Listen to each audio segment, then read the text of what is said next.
দশমিকের গুণ করার নিয়ম 4.37কে 6.8 দিয়ে গুণ করতে হবে। প্রথমে আমরা খেয়াল করি দশমিকটা বাদে আমরা চিন্তা করে 437কে 68 দিয়ে স্বাভাবিকভাবেই গুণ করব।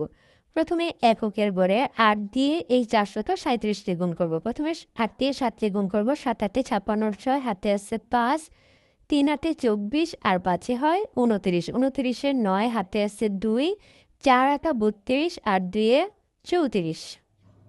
এখন এক ঘরের গুণ করা হয়েছে, আমরা এক ঘরে শূন্য দিব। এবার 6 দিয়ে 7কে গুণ করবো। 6 7 42, 2 হাতে আছে 4, 3 6 18, 18 আর 4 22, 22 2 হাতে আছে 2, 4 6 24 আর 2 26।